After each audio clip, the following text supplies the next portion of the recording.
Los invito a ir conmigo una vez más al libro de Romanos, capítulo 1, carta del apóstol Pablo a los Romanos, capítulo 1, y vamos a leer nuevamente los versículos 18 al 22. Romanos, capítulo 1, los versículos 18 al 22. Dice así la palabra de Dios: porque la ira de Dios se revela desde el cielo contra toda impiedad e injusticia de los hombres, que detienen con injusticia la verdad. Porque lo que de Dios se conoce les es manifiesto, pues Dios se lo manifestó.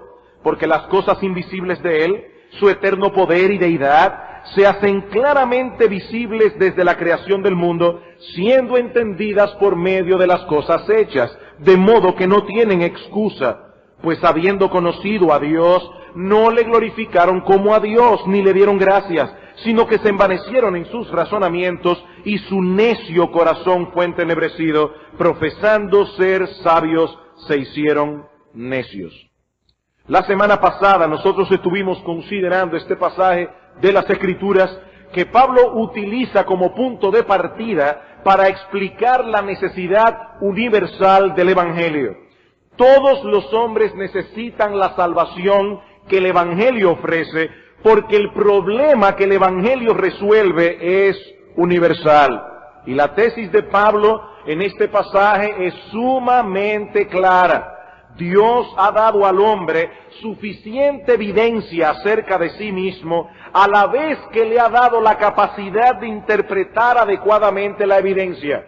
Pero el hombre, en su impiedad y en su injusticia, ha resistido, ha detenido, ha suprimido con injusticia la verdad. Y Pablo insiste una y otra vez en este pasaje en el hecho de que todos los hombres conocen a Dios. Todos los hombres. Porque Dios se ha dado a conocer a todos los hombres, aun a aquellos que nunca han tenido en sus manos un ejemplar de las Escrituras.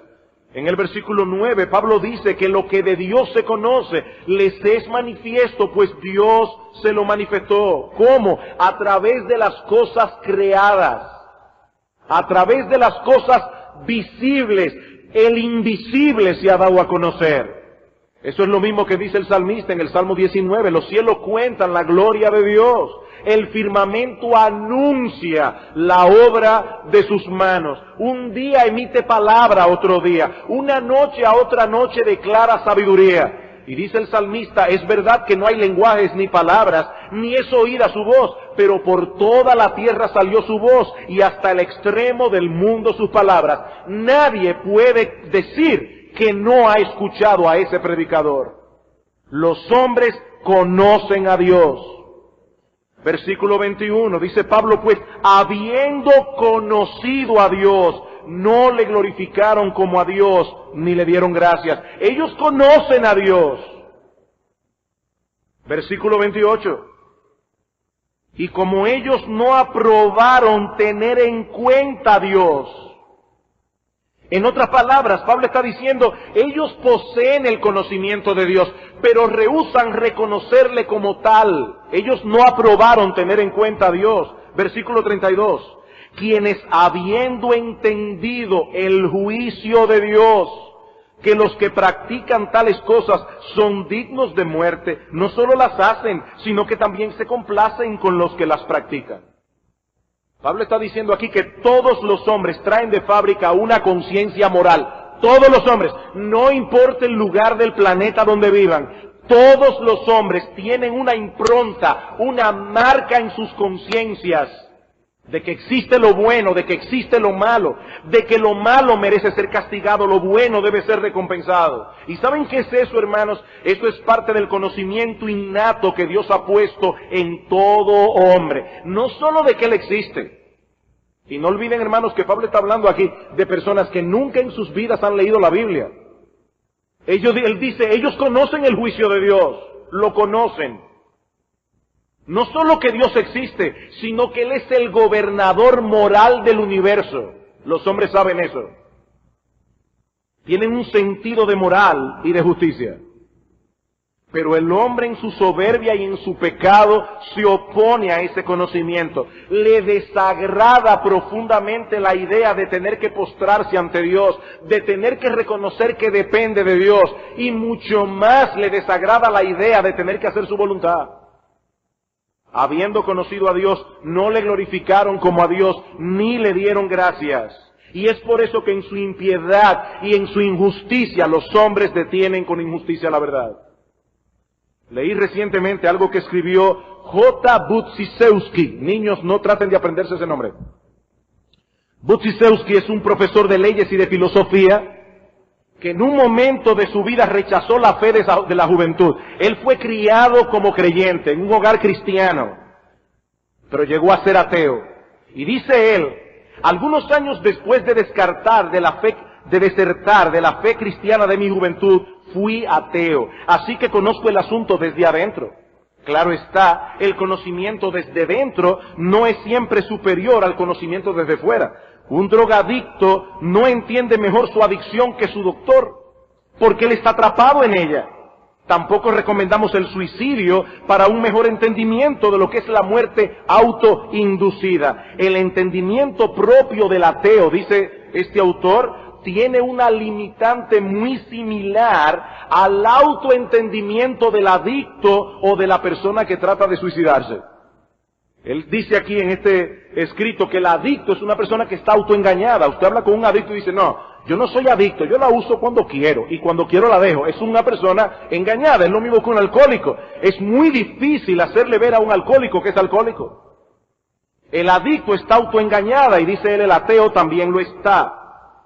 Y así como el suicida que tiene éxito en su empresa corta toda posibilidad de ser convencido de no suicidarse, así también, dice Budziszewski, el ateo corta todas las avenidas del conocimiento. Él no quiere ser convencido. Es una persona autoengañada. Ahora, ¿qué quiere decir este autor cuando afirma que el ateo está autoengañado? Él sigue diciendo, el autoengaño significa hacerse el tonto. Significa pretender que no sabemos lo que en realidad sí sabemos. Es jugar a que desconocemos lo que en realidad conocemos. Lo que estoy insinuando es que los seres humanos juegan con Dios. Nos mentimos a nosotros mismos. Y una de las cosas acerca de las cuales nos mentimos es sobre nuestro conocimiento de la realidad de Dios. Y aquí él cita el Salmo 14. Dice que inicia con la siguiente observación. Dice el necio, en su corazón no hay Dios. El salmista no llama necio al hombre por pensar que no hay Dios, sino por decírselo a sí mismo, que no hay Dios, aunque en lo profundo de su mente él sabe que no es así. Y ahora el autor cita precisamente el texto de Romanos 1 que hemos estado considerando y añade, en este momento no estoy preocupado por explorar el reclamo general de Pablo en este pasaje de Romanos de que aquellos que niegan al Creador son impíos, sino con su reclamo más particular de que son intelectualmente deshonestos. ¿Qué es un ateo? Una persona intelectualmente deshonesta, dice él. Nota que él no critica a los incrédulos porque no conocen acerca de Dios, aunque deberían conocerle. No, él más bien lo critica porque sí saben acerca de Dios, pero pretenden delante de sí mismos que no lo conocen. De acuerdo a esta postura, de ningún modo somos ignorantes de la realidad de Dios, más bien la suprimimos. Para traducirlo de un modo diferente, la mantenemos bajo la superficie. Tratamos con todas nuestras fuerzas de no conocer esta realidad, aunque no podemos evitar conocerla. La conocemos con una parte de nuestra mente, mientras que con la otra decimos, yo no conozco tal cosa. Desde la perspectiva bíblica, entonces, la razón por la que es tan difícil argumentar con un ateo, dice este autor, es porque él sabe que hay un Dios, pero se dice a sí mismo que no lo hay. Él sabe que hay un Dios, pero se dice a sí mismo que no lo hay. Y así sigue este autor relatando su peregrinaje de vuelta a la fe que él abandonó, en un proceso muy difícil. Cuando él no pudo seguir negando la existencia de Dios, entonces se hizo agnóstico. Ese es un paso muy conveniente. Pero este era un hombre entrenado en filosofía. Y él sabía que la posición del agnóstico, aquel que dice, bueno, puede ser que Dios exista, pero él no puede ser conocido, es filosóficamente insostenible. Y él lo sabía. Hasta que finalmente fue vencido para su bien. Ahora, el punto que quiero destacar aquí es lo que él dice acerca de la psicología del ateo. El ateo es un deshonesto, es una persona autoengañada. De hecho, eso es lo que dice Pablo más adelante en 1 Tesalonicenses capítulo 1, 2, dice que los hombres malos irán de mal en peor, engañando y siendo engañados. Engañando y siendo engañados. Es por eso que decíamos la vez pasada que un incrédulo nunca vendrá a la fe y al arrepentimiento por medio de argumentos intelectuales únicamente. No. Porque su problema no es intelectual. No es por falta de argumentos que él no cree, es porque él no quiere creer. Pero a través de una defensa ordenada y poderosa, descansando en el Espíritu Santo, puede que el incrédulo sea convencido de su pecado de deshonestidad, venga a Cristo en arrepentimiento y fe y se reconcilie con el Dios al que tan vilmente ha ofendido y está ofendiendo. El domingo pasado nosotros iniciamos una breve serie de sermones que hemos titulado En defensa de la fe. Y como decíamos la vez anterior, nuestro propósito es doble. Por un lado, queremos equipar mejor a los creyentes para cumplir con el mandato que encontramos en 1 de Pedro 3:15, de estar siempre preparados para presentar defensa con mansedumbre y reverencia ante todo el que nos demande una explicación racional de la esperanza que hay en nosotros. Pero por el otro lado, es nuestro propósito ayudar a los incrédulos en amor. Mi amigo incrédulo que estás aquí en esta mañana, créeme, mi propósito no es ofenderte. Mi propósito es ayudarte en amor a que puedas hacer un diagnóstico más certero de la condición en que te encuentras realmente delante de Dios, para que puedas a tiempo buscar la ayuda que tu alma necesita. La semana pasada nos concentramos en la anatomía de la incredulidad, tal como Pablo la revela en Romanos capítulo 1. En el día de hoy quiero enfocar una de las alternativas más populares que los incrédulos se han inventado para justificar su incredulidad. Y me refiero a la teoría naturalista de la evolución. La teoría naturalista de la evolución. A la luz de lo que Pablo dice en Romanos 1, de que Dios se ha revelado al hombre a través de lo creado, ningún incrédulo puede justificar su incredulidad, ninguno, a menos que presente una teoría alternativa que explique el universo y nuestra presencia en él.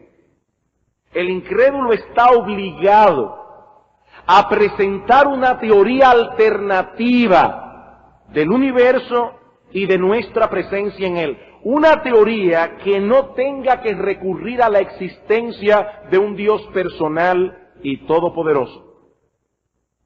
A medida que nosotros vamos tomando conciencia de nosotros mismos y del mundo que nos rodea, nos damos cuenta de que estamos en un universo maravilloso y que la vida dentro de él es más extraordinaria todavía. La pregunta es, ¿qué pudo haber producido un mundo como el nuestro? Incluyendo la vida en general y sobre todo la vida humana en particular. Bueno, los cristianos no tenemos ningún problema con esa pregunta. Porque la existencia de un Dios personal, eterno, inteligente, todopoderoso, es suficiente para explicar este efecto. Suficiente. Pero Pablo nos dice que eso es precisamente lo que el incrédulo no quiere aceptar. Pablo nos dice que esa es precisamente la verdad que el incrédulo deshonestamente resiste. Bueno, ¿qué opción le queda?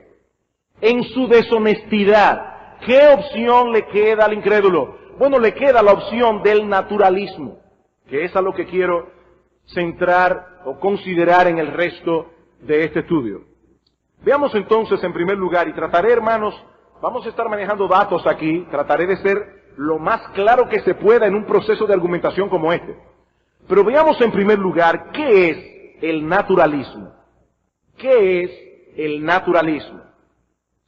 Bueno, el naturalismo es una postura filosófica, noten cómo comienzo, es una postura filosófica, no científica, filosófica, y puedo decir casi religiosa, que afirma que todo cuanto existe puede ser explicado en términos de causas naturales, es decir, sin tener que recurrir a la intervención de ningún agente sobrenatural.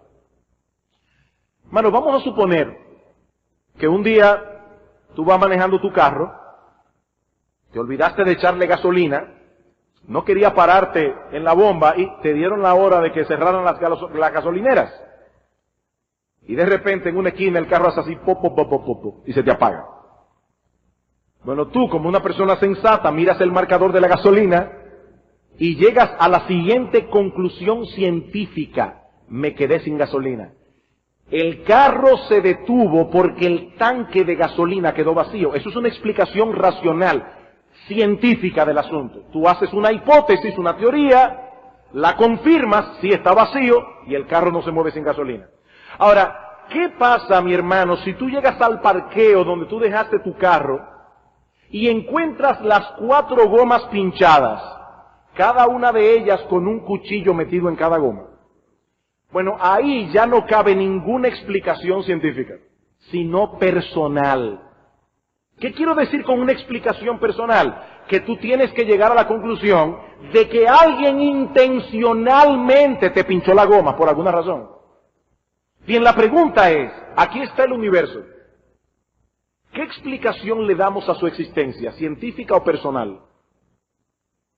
¿Es simplemente el producto de causas naturales actuando al azar, o en buen dominicano a lo loco? ¿O yo puedo buscar la explicación personal de que hubo alguien que intencionalmente hizo el universo? Bueno, los naturalistas dicen, la explicación de la existencia del universo es completamente natural. No hay que recurrir a la idea de Dios. No hay que recurrir a la idea de que hay un ser personal inteligente que con alguna intención hizo el universo.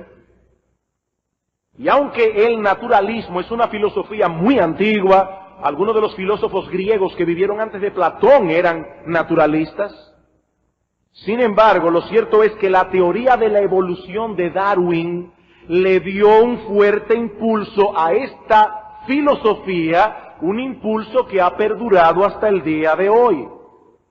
Darwin parece haber descubierto una explicación perfectamente adecuada para explicar cómo es que la materia pudo haber evolucionado sin la intervención de Dios, cómo pudo haber evolucionado desde las formas más simples hasta las formas más complejas.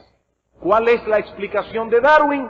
Por vía de la selección natural. Ahora, ¿qué significa esto? Bueno, significa que la naturaleza por sí sola se encargó de seleccionar naturalmente los organismos más aptos para sobrevivir. Y esos organismos que eran más aptos para sobrevivir fueron cambiando a través de millones y millones y millones de años hasta que se produjo todo lo que ustedes ven en el día de hoy, incluyéndote a ti mismo. Un evolucionista define esta supuesta teoría, y voy a decir por qué digo supuesta teoría, porque es que es tan tonta que no tiene ni la categoría de teoría, lo veremos ahora, pero un evolucionista define esta teoría, entre comillas, con estas palabras: la evolución, en términos sencillos, significa que la vida progresó desde organismos unicelulares hasta su estado más elevado, que es el ser humano, por medio de una serie de cambios biológicos que tuvieron lugar a lo largo de millones de años. Ahora, antes de proseguir, mis amados hermanos, yo quiero que noten 2 cosas importantes respecto al naturalista y su teoría de la evolución. Lo primero, es que esta teoría presupone una serie de cosas. Presupone de plano una serie de cosas. Primero, presupone que la materia es eterna. Presupone que la materia es eterna. Todo el mundo sabe que de la nada no sale nada. Si hubo algún momento, ni siquiera puedo decir en el espacio, si hubo algún momento en que no hubo nada, absolutamente nada, ni partícula, ni energía, ni materia, nada, hoy habría nada. Porque de la nada no sale nada. O sea, la nada ni siquiera es algo, es nada. Así que tienen que ellos decir que la materia siempre existió, es lo primero. En segundo lugar, el evolucionista presupone que esa materia comenzó a evolucionar por sí sola, sin propósito alguno. Y en tercer lugar, presupone que la vida comenzó a partir de organismos no vivientes. O sea, fíjense, aquí tenemos materia. Y de repente, por alguna razón increíble, esa materia comenzó a moverse, ese movimiento produjo cambios, y de esos cambios, un día, de alguna manera, la materia produjo vida. Ahora bien, quiero que noten también que ninguna de esas presuposiciones que son vitales para el evolucionismo, ninguna de estas presuposiciones puede ser probada científicamente, ninguna. Y ellos lo saben. Ninguna de estas presuposiciones puede ser probada aplicando el método científico de experimentación. Lo que estoy diciendo, en palabras más simples, es que la evolución es una mera hipótesis y nada más. Una hipótesis. Oigan lo que dice William Beck, es un evolucionista. Y él dice, ante todo hay el acuerdo general de que los eventos de que estamos hablando tuvieron lugar hace entre 1000 y 2000 millones de años. Eso significa, primero, que no sabemos de cierto cómo era la Tierra en aquel entonces. Segundo, que estamos erigiendo hipótesis que no pueden ser verificadas de manera directa. Eso lo dice un evolucionista. Y tercero, que hay una gran diferencia entre afirmar lo que pudiera haber sucedido y lo que realmente sucedió. En palabras más simples, nos encontramos ante una serie de presuposiciones que los evolucionistas aceptan por fe y nada más. Y mis hermanos, es muy importante que entendamos esto. El incrédulo es un creyente. El incrédulo es incrédulo porque acepta por fe una serie de presuposiciones que yo espero ver a lo largo de esta serie completa, que son completamente ilógicas y absurdas. Pero el incrédulo es creyente. Hay personas que piensan que el mundo está dividido entre la gente de fe y la gente racional. No. En el mundo todos son creyentes. Todos parten de presuposiciones que deben aceptar por fe. Todo hombre es creyente. Y el evolucionista es un creyente. Él tiene la fe del ateo. Es por eso que alguien ha dicho que la evolución no puede ser considerada ni siquiera una teoría científica. Ni siquiera eso. Cito aquí a otro evolucionista, G.A. Kerkut. Él dice: la evidencia que apoya el evolucionismo no es lo suficientemente fuerte como para permitirnos considerarla como algo más que una hipótesis de trabajo. Por eso, hermano, yo me siento tan indignado cuando yo veo a estos profesores de universidad que se paran delante de un curso y abochornan a un creyente diciéndole, no me hables de religión, porque esto es una clase de ciencia. Es que esto no es científico. Es que esto no es científico, esto es una hipótesis. Y los científicos que son lo suficientemente honestos como para reconocer eso lo saben. Decir que la teoría de la evolución es un hecho implica una de dos cosas: o que la persona que lo está diciendo es un ignorante, o que la persona que lo está diciendo es un deshonesto. Así que elige deshonestidad o ignorancia. Pero la evolución no es un hecho comprobado. No lo es. No lo es. No llega ni a categoría de teoría. Es una hipótesis de trabajo, como dice Kerkut. Ahora bien, ¿Qué tan plausible es esta hipótesis? Hermanos, si ven pasión en mí, es que esto no es un asunto meramente académico. Millones de almas están yendo al infierno por causa de su deshonestidad. Y estas teorías tontas le dan a los impíos justificación para poder seguir deteniendo con injusticia la verdad. Esto no es académico.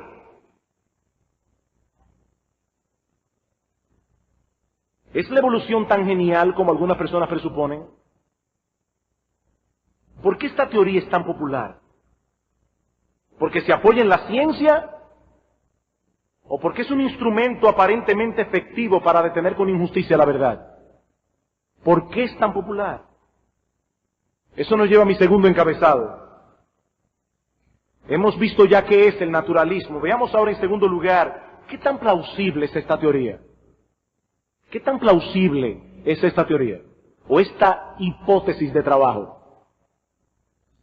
Hermanos, es obvio que yo no tengo tiempo para detenerme a considerar una larga lista de argumentos en contra de la evolución, en contra del naturalismo. Por lo que tengo necesariamente que concentrarme en 2 o 3 argumentos. 2 o 3. Y el primero de ellos es el que podemos llamar el problema de la complejidad irreducible. El problema de la complejidad irreducible. No se atormenten, se lo voy a explicar ahora. Como hemos visto ya, los evolucionistas nos dicen que todas las cosas que existen evolucionaron desde las formas más simples, unicelulares, hasta las formas más complejas. El problema con esta teoría es el hecho de que un sinnúmero de organismos vivos de la naturaleza parecen poseer lo que el biólogo Michael Behe ha llamado una complejidad irreducible. ¿Y eso qué es? Bueno, al hablar de complejidad irreducible, algo que no se puede reducir, Behe se refiere a determinadas estructuras y funciones fisiológicas de los seres vivos que suelen estar compuestas por varias piezas o etapas que interactúan entre sí, dependiendo unas de otras y contribuyendo entre todas a realizar una función determinada básica. En palabras más simples, si se elimina una sola de esas piezas o de esas etapas, el sistema automáticamente deja de funcionar. Un sistema complejamente irreducible no se puede reducir más, no puede evolucionar poco a poco, porque para que funcione tiene que estar hecho de un tirón exactamente como está hecho, ¿se entiende? Es irreducible. Por ejemplo, Francis Schaeffer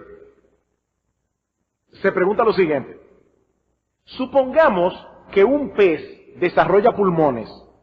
Eso es parte de la teoría de la evolución.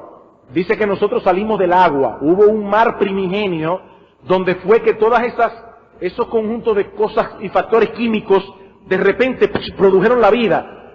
Esa vida en su más mínimo o ínfimo forma comenzó a evolucionar hasta llegar a todo lo que nosotros vemos en el día de hoy. Así que nosotros salimos del mar.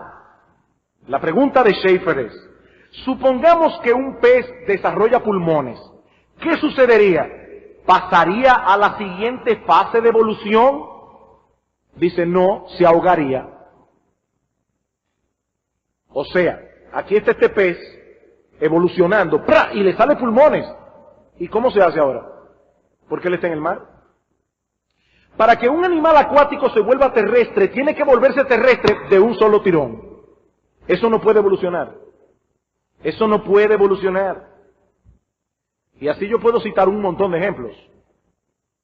Como bien ha dicho alguien, las cosas vivientes no pueden cambiar poco a poco. Un nuevo órgano por aquí, una nueva extremidad por allá. Ustedes se imaginan cuando el hombre comenzó a evolucionar y evolucionó el estómago, pero no la boca. ¿Cómo se alimentaba? Es que para que un hombre viva tiene que tener todo lo que tiene a sí mismo, ¡pam! Ya así como está ahora. Es un organismo complejamente irreducible, no puede evolucionar poco a poco, hay que hacerlo exactamente como es. Y no solamente el organismo del ser humano, es que todo el sistema de la creación tiene que funcionar así. Ustedes se imaginan que el hombre evoluciona y no hay oxígeno. O hay oxígeno pero no hay nariz. ¿Cómo se hace? No es que tiene que haber oxígeno, nariz, todo al mismo tiempo, es una complejidad irreducible. Sigue diciendo este autor, un organismo es un sistema integrado y cualquier cambio aislado en el sistema es más probable que resulte nocivo en vez de ser útil. ¿Qué le pasa al cuerpo humano cuando un órgano deja de funcionar, que se enferma, no se hace mejor? O cuando le sale algo que no tenía, le salió un tumor y eso es bueno. No, eso es un problema porque el cuerpo humano no está hecho para funcionar así. Si las agallas de un pez empezaran a mutarse en un par de pulmones, sería un desastre, no una ventaja. La única manera de cambiar a un pez en un animal de tierra es transformarlo todo de una vez. No solo los pulmones, sino también cambios coadaptados en el esqueleto, el sistema circulatorio, etcétera, etcétera, etcétera. Hay que hacerlo terrestre de un tirón. Es interesante notar que el mismo Darwin entendió que este argumento destrozaría su teoría. Darwin dice, si pudiera demostrarse que existe algún órgano complejo que de ninguna manera se pudiese haber formado por pequeñas modificaciones numerosas y sucesivas, mi teoría quedaría desbaratada por completo. Bueno, yo le puedo decir a Charles Darwin, mi amigo, tu teoría se desbarató. Cuando Darwin salió con eso en el siglo XIX, muchas cosas no se conocían.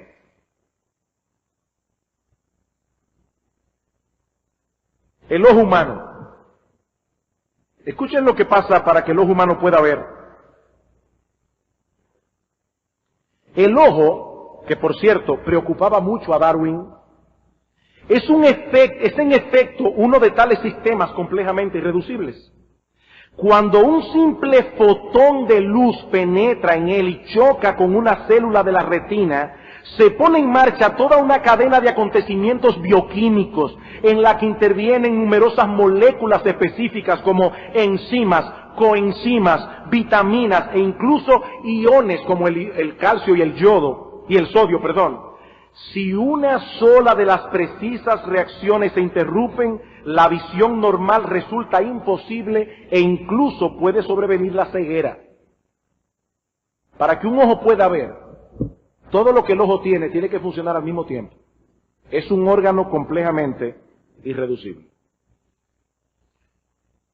Otro problema del naturalismo es que el universo da una fuerte, pero muy fuerte impresión de haber sido diseñado y no de haber sido el producto de fuerzas impersonales que actuaron sin propósito alguno. Eso es otro problema, lo que le hemos llamado el argumento del diseño inteligente. Ya vimos el argumento de la complejidad irreducible. Veamos ahora en segundo lugar el diseño inteligente. Cuando nosotros hablamos de diseño, nos referimos a un efecto que ha sido el resultado de una intención. O sea, lo opuesto al diseño es la falta de intención, lo que suele denominarse al azar. No es lo mismo un árbol que se cae porque la polilla lo corrompieron y se cayó, a que alguien corte un árbol para hacer una casa, un barco, una puerta o lo que sea. La pregunta que plantea la ciencia al considerar la existencia del universo y de la vida es de si se trata del resultado intencional de un diseñador inteligente o un accidente fortuito. Aquí tenemos el problema. ¿Qué causó el universo? Bueno, el naturalista dice, fue un accidente, pero tan increíble que parece haber sido diseñado. Y no le estoy diciendo yo lo voy a leer ahora alguna cita de estos genios. Es un accidente que se produjo sin propósito. Ahora, lo increíble es que parece tener un propósito. parece haber sido diseñado. Según el biólogo George Gaylord Simpson, él dice, somos producto de un proceso natural, inconsciente y sin propósito que no nos tenía en mente. O sea, que el hombre esté en el mundo y que pueda sobrevivir en el mundo y que tenga todas las cosas que necesita para sobrevivir en el mundo, eso es increíble. Porque el universo es un accidente sin propósito que no nos tenía en mente. O como dijo Daniel Dennett, en una serie para la PBS que yo citaba la semana pasada titulada Evolución, dice él que uno de los grandes logros de Darwin fue el de reducir el diseño del universo a una materia en movimiento sin propósito ni significado. O sea, oigan qué es lo que este hombre está diciendo. Recuerden, la materia existe desde siempre, según ellos, siempre estuvo allí. De repente, por alguna razón, esa materia comenzó a moverse sola, y en ese movimiento se comenzaron a crear las cosas, incluyendo la vida, los animales, las estrellas, los planetas, el sol, los ríos, absolutamente todo. Materia en movimiento, sin propósito ni significado. Y él dice que ese fue el gran logro de Darwin. Ahora, yo me pregunto, hermanos, de todo corazón y sinceramente, ¿es esta una declaración amparada en los más recientes descubrimientos científicos? ¿O es el resultado de un prejuicio religioso contra la existencia de Dios? ¿Qué es esto? Bueno, lo cierto es que a medida que la ciencia avanza, confirma la creencia de que el universo es el producto de un diseño inteligente, no el resultado de materia en movimiento sin propósito ni significado. Por ejemplo, la inteligibilidad racional del universo. La inteligibilidad racional del universo. Tengo siempre problema con esa palabra. Ese es uno de los aspectos más asombrosos del universo, su inteligibilidad. ¿Y eso qué significa? Sencillamente, hasta los niños lo pueden entender, que el universo es comprensible, se puede comprender, se puede estudiar, se puede conocer. El universo no es un caos, tiene orden, y por eso se puede estudiar.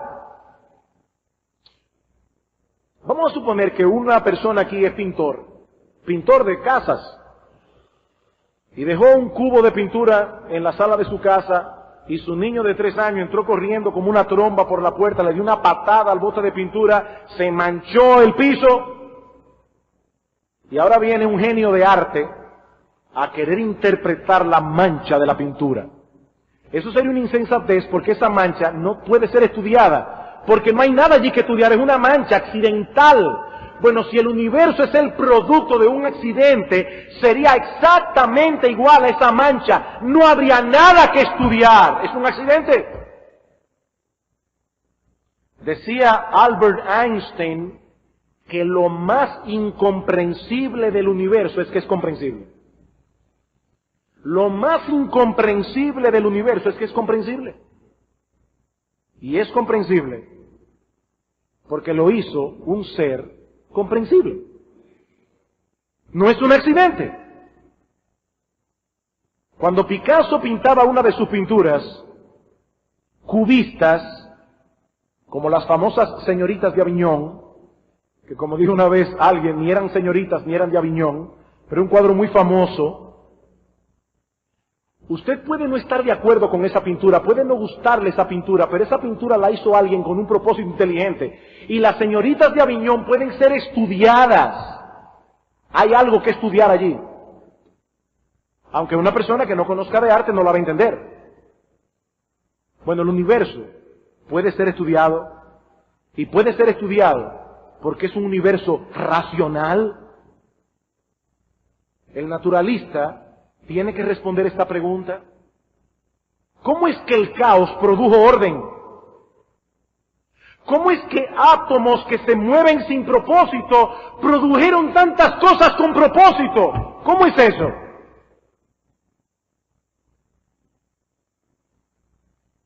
todo parece indicar que el universo es el producto de un diseño inteligente, no de un accidente fortuito. Otro ejemplo que podemos dar de ese diseño inteligente es el principio antrópico. Oiga, pastor, hoy es domingo, pero usted se está excediendo un poco. Bueno, pero estoy explicando cada palabra que estoy usando aquí. Antropos en griego significa hombre. ¿Qué es el principio antrópico? Bueno, este principio fue acuñado por el astrofísico de Cambridge, Brandon Carter, en 1974. Y este principio declara, escuchen esto, declara que parece, óigame, los científicos, ¿qué problema tienen con esto? Dice, parece como si todas las leyes de la física que rigen el universo hubieran sido cuidadosamente diseñadas para hacer posible la vida humana en la Tierra. Ese es el principio antrópico. Parece como si todas las leyes físicas del universo hubieran sido diseñadas para que tú y yo pudiéramos estar aquí. Parece. Por ejemplo, la precisa distancia al Sol permite un ambiente adecuado. Increíble que el Sol evolucionara por su lado, la Tierra por otro lado, pero están exactamente en el lugar preciso. El hecho de que el Sol sea una estrella estable y no tenga un comportamiento errático, ¿ustedes se imaginan que el Sol tuviera un comportamiento errático? Sería un problemazo. La peculiar inclinación del eje terrestre unida a la órbita elíptica hacen posibles las estaciones. La perfecta combinación de gases en la atmósfera, con unas 3/4 partes de nitrógeno y una 1/4 parte de oxígeno, posibilita la respiración sin quemar los pulmones. Increíble, sobre todo tomando en cuenta que fue accidental. La capa de ozono como escudo protector contra los rayos solares. La temperatura de la corteza terrestre, la superficie sólida de los continentes, cuando la mayor parte del material del que está hecho el universo es de nubes gaseosas o de bolas de plasma caliente.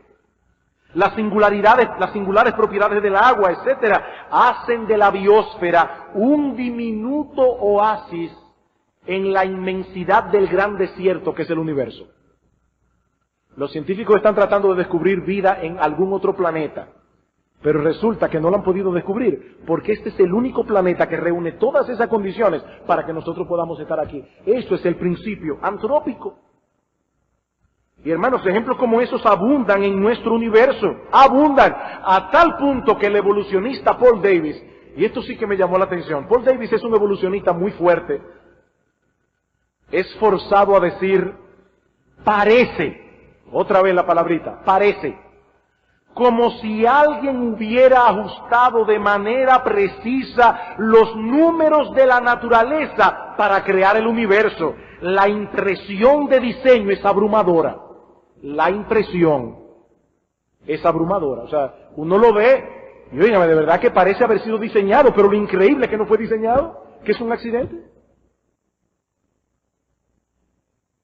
Una cosa tan sencilla, creo que la he mencionado antes aquí, como el hecho de que el hielo, el agua, es el único elemento de la naturaleza que cuando se solidifica es menos pesado que en su fase acuosa.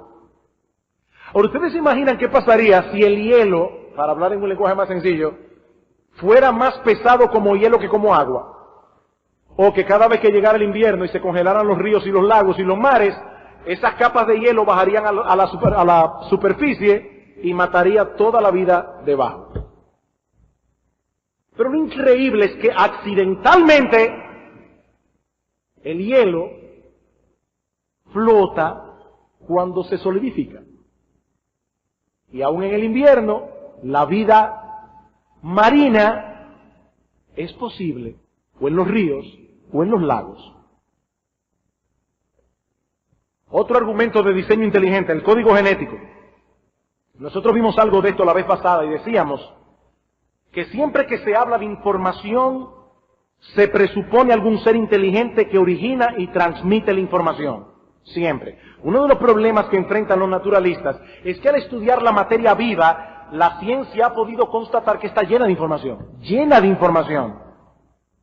Y hablábamos del ADN. El ADN es como un alfabeto donde las letras se encuentran en una secuencia específica para formar palabras. Y esas palabras se encuentran en una secuencia específica para formar, vamos a decir así, oraciones que transmiten información con un mensaje muy preciso, que luego se traduce en los rasgos de la cara, el color de la piel, el tipo de cabello que tú tienes y un largo etcétera. La pregunta es, ¿cómo es que la materia, moviéndose y cambiándose sin propósito alguno, pudo producir tanta información tan compleja y tan precisa? ¿Cómo fue eso? Diseño inteligente. Es que la vida fue diseñada. Y estoy aquí cortando, hermanos, citas porque veo el reloj. Otro problema del naturalismo, ya vimos la complejidad irreducible, ya vimos el diseño inteligente. ¿Y qué del origen de la vida? El origen de la vida. Eso es un gran problema para el naturalista, porque toda la vida que conocemos actualmente se reproduce a partir de otros organismos vivos. Y eso es una cosa tan sencilla que yo estoy seguro que todos los estudiantes de Logos que han pasado por la clase de biología saben eso. La vida produce la vida. Eso lo ha demostrado la ciencia hasta la saciedad. Como bien ha dicho alguien, la materia inerte nunca saca copia de sí misma. La vida sí. La vida se regenera, se produce, se reproduce. Es más, la vida tiene la particularidad de que se ensambla sola. Es una máquina muy compleja la vida. Se ensambla sola y se sana sola.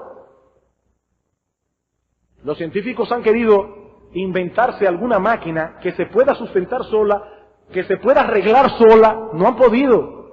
Bueno, los organismos vivos son así y se reproducen ellos mismos. Dice alguien, la materia inerte nunca saca copia de sí misma por muchos miles de millones de años de tiempo que se le conceda. Dejen este púlpito aquí por 50.000 millones de años. Cuando vengan, bueno, yo creo que no van a encontrar mi púlpito. Y así podríamos citar, hermanos, si tuviéramos el tiempo, muchos otros argumentos en contra de la evolución, como por ejemplo la falta de registro fósil.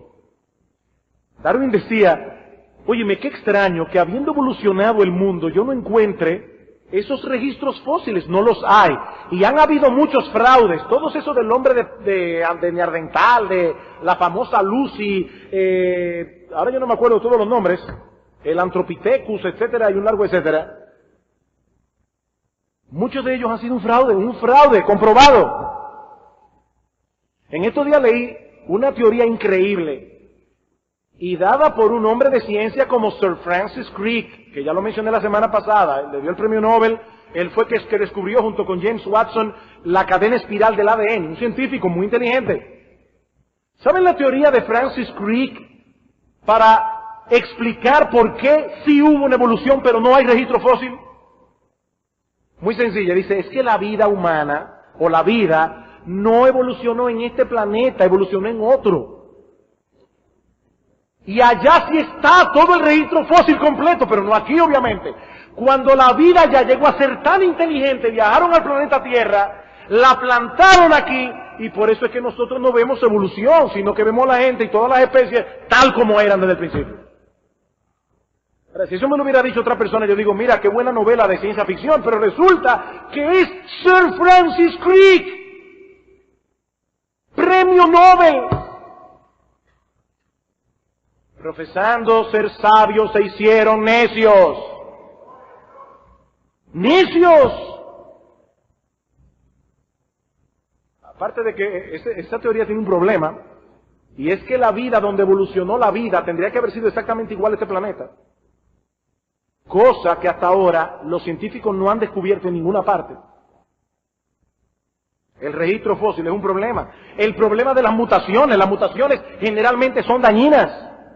Y no solamente son dañinas, sino que aún en aquellos casos en que los hombres han manipulado genéticamente algunos animales, y eso lo sabemos, o hasta frutas, para crear frutas mejores o animales que tengan ciertas características, nunca han podido crear una especie diferente de la especie manipulada. En otras palabras, tú puedes hacer un perro más grande, pero sigue siendo perro.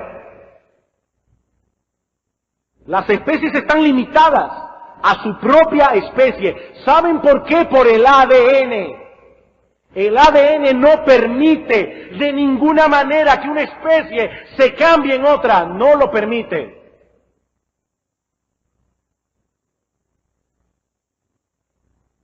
Pero solo quiero mencionar un problema más de la evolución.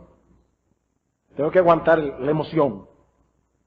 Por lo que decía al principio, hermano, no es que a mí me agrada estar diciendo aquí que estas personas son necias. Ese no es el punto aquí, hermanos. No es que a mí me agrada, es lo que yo dije al principio, es que en esto está en juego el cielo o el infierno. Para mí el gran problema del naturalismo, aparte de todo lo que he mencionado, es nuestra capacidad de razonar. Nuestra capacidad de razonar. Recuerden, hermanos, y este es un poco más complejo, pero recuerden que los naturalistas nos dicen que todo cuanto existe en el universo puede ser y tiene que ser explicado en términos de causas naturales y materiales. Según ellos, solo existe la materia. Ahora, hermano, piensa lo que eso significa. Piensa lo que eso significa. Lo que eso significa es que tú eres una máquina material, muy compleja, pero una máquina. Tú crees que eres una persona, pero tú no eres una persona, tú eres una máquina, como el televisor de tu casa, como la nevera, como el carro. Eres una máquina. Y ellos no tienen otra opción, porque para nosotros ser persona, teníamos que haber sido creados por otra persona, y eso es lo que ellos niegan. Eso es lo que ellos niegan. Una causa impersonal no explica la personalidad. No la explica. Y no le den vuelta porque no la explica. ¿Cuál es el problema que enfrenta el naturalismo? Que no puede explicar cómo es que la materia, y en este caso las neuronas cerebrales, producen pensamientos.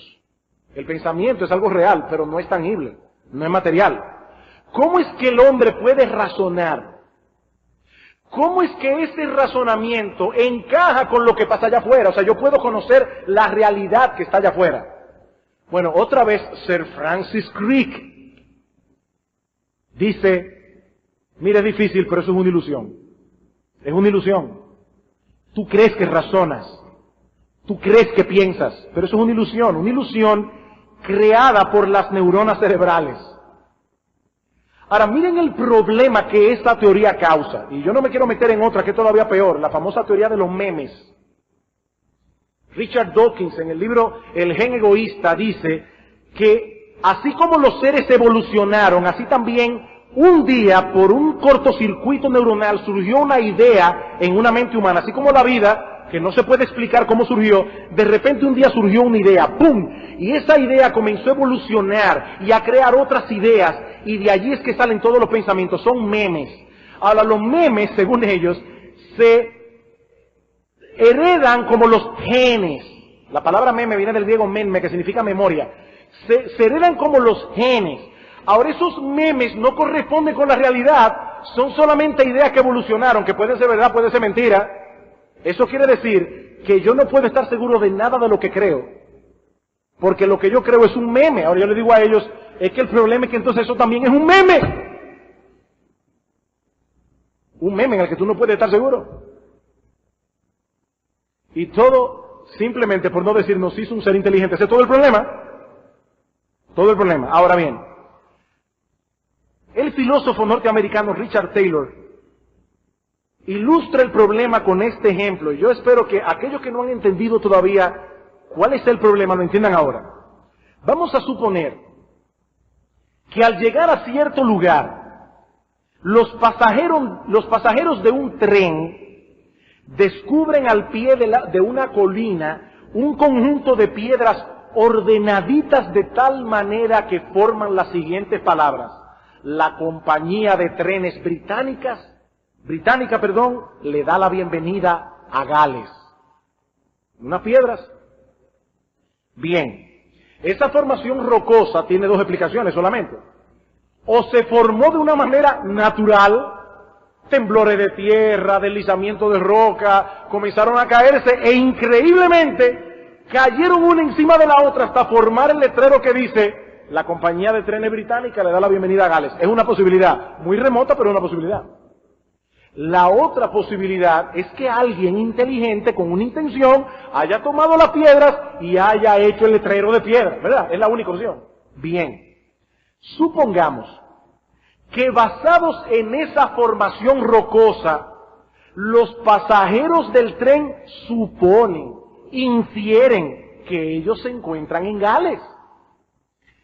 Sería totalmente inconsistente que alguien asuma que esas piedras se formaron accidentalmente. ¿Por qué? Porque el lenguaje que hay allí y la información que transmite, yo le estoy asumiendo como verdadera. Bueno, si es verdadera, alguien tiene que haberlo puesto allí. La conclusión no puede ser otra que esas piedras fueron posicionadas por alguien para transmitir un mensaje intencional, racional, inteligente, porque hay una correspondencia verdadera entre la idea que las palabras comunican y la realidad externa a ellas. Repito, sería irracional que alguien suponga que realmente ha llegado a Gales y al mismo tiempo piense que el arreglo de las piedras fue accidental. Si algún pasajero en el tren creyera que las piedras se colocaron así por accidente, casualmente, entonces puede haber llegado a Asua, puede haber llegado a Baní, pero no puede tener la seguridad de que llegó a Gales. Es obvio. No hay que ser muy genial para entenderlo. Es obvio. Bien. El problema del naturalista es que él presupone que sus sentidos con los que él capta la realidad fuera de él, con la que él puede razonar y estudiar las cosas, esos sentidos son el producto de la casualidad, de fuerzas naturales que guiaron la materia a evolucionar sin propósito, pero al mismo tiempo él depende de sus sentidos para la información que él tiene del mundo y que él cree que es verdadera. ¿Cómo él puede probar eso? Ronald Nash hace la siguiente observación. Los naturalistas parecen estar atrapados en una trampa. Si ellos son consecuentes con sus presuposiciones naturalistas, ellos deben asumir que nuestras facultades cognoscitivas, las facultades que nosotros tenemos que nos permiten conocer las cosas, son el producto de la casualidad y de fuerzas sin propósito. Pero si esto es así, los naturalistas son inconsecuentes cuando colocan tanta confianza en esas facultades. Imagínense que un loco se me acerca, loco, obviamente loco, y comienza a hablarme de que yo me acabo de ganar el premio mayor. Yo no juego billetes, pero eso ya es una imposibilidad, pero vamos a suponer que él diga, mire, que alguien lo jugó por ti.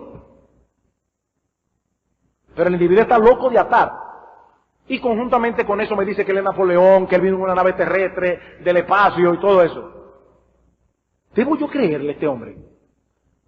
No, porque está loco, él está hablando incoherentemente. Bueno, si nuestros sentidos se formaron en una forma alocada, al azar, sin propósito, yo no tengo ninguna razón para confiar en mi razón. Yo no tengo razón para confiar en mi razón. Yo no tengo razón para confiar en mis sentidos. O como dice Richard Purtill, el naturalismo destruye nuestra confianza en la validez de cualquier razonamiento.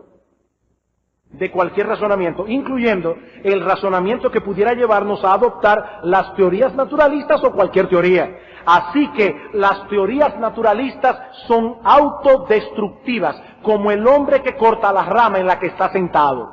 Eso es el naturalismo. Cortó la rama en la que estaba sentado.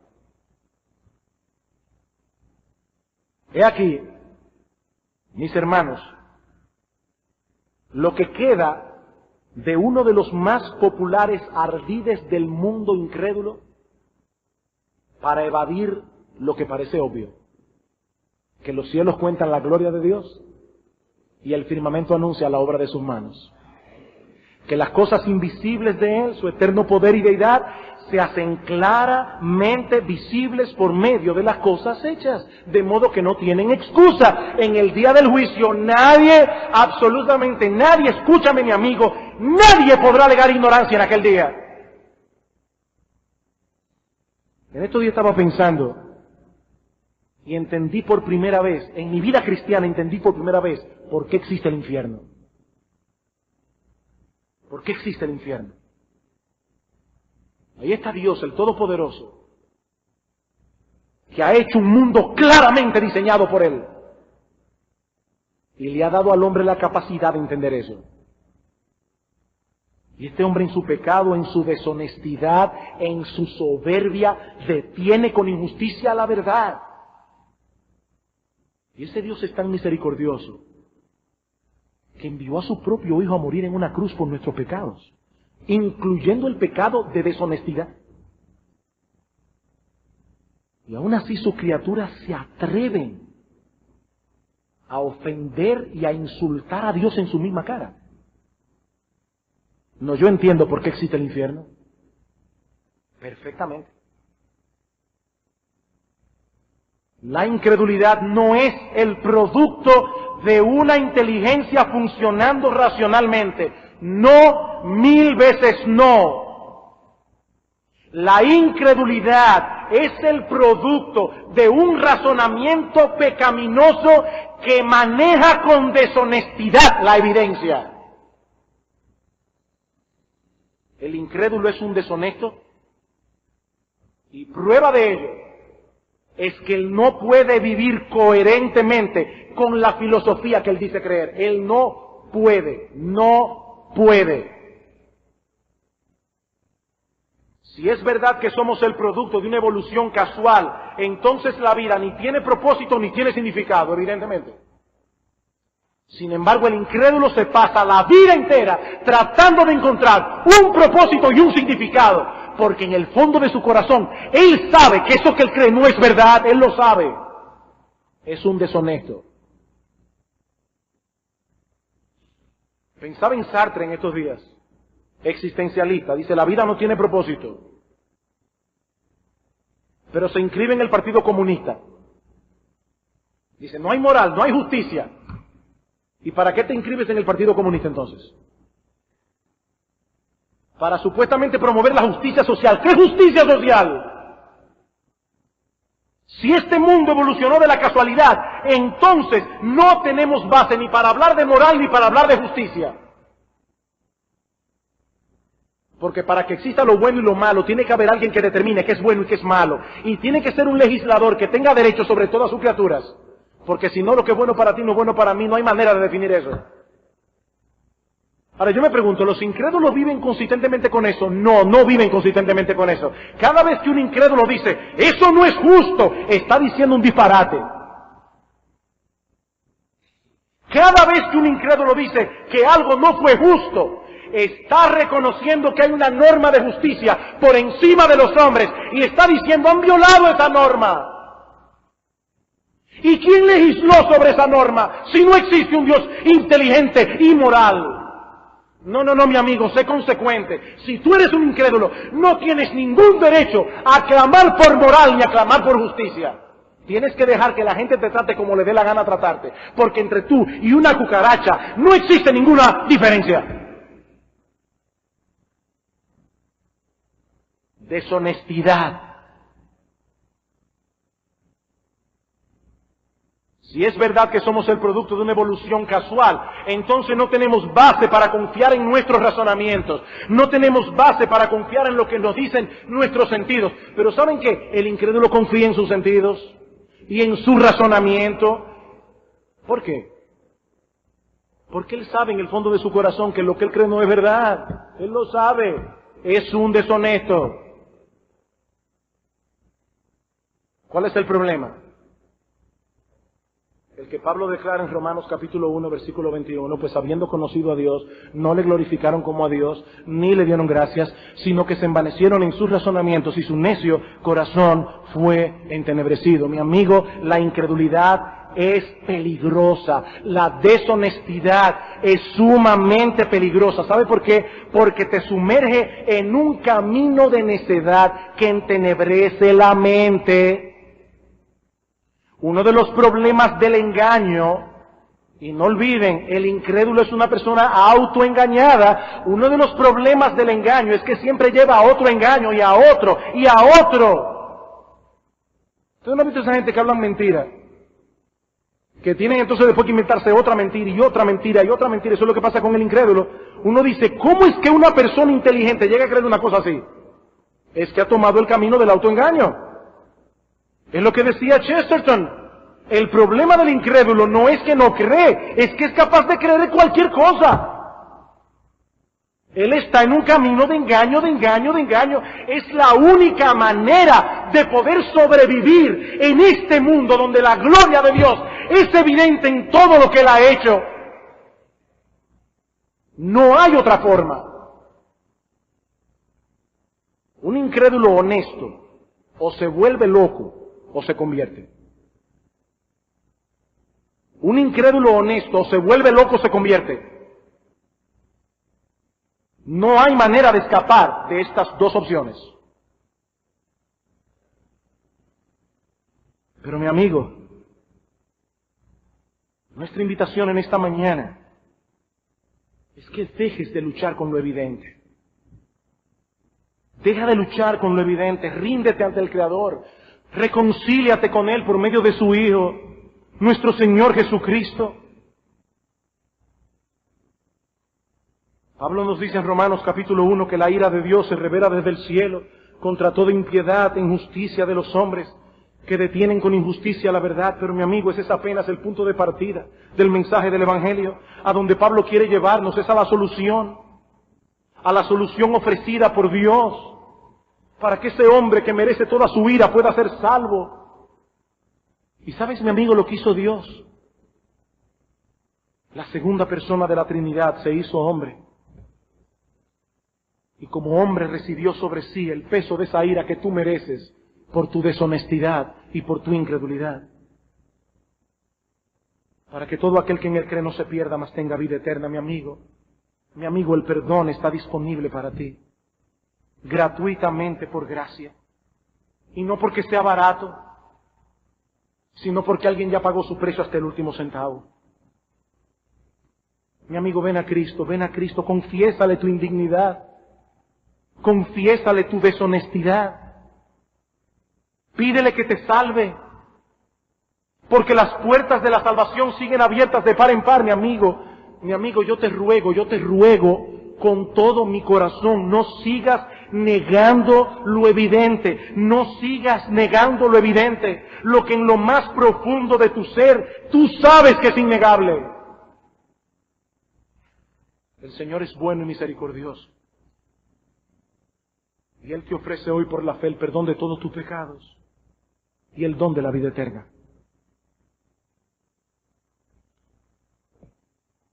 En nuestro próximo sermón, si el Señor lo permite, vamos a ver que ese Dios se ha revelado no solamente en la creación, sino también en su bendita palabra.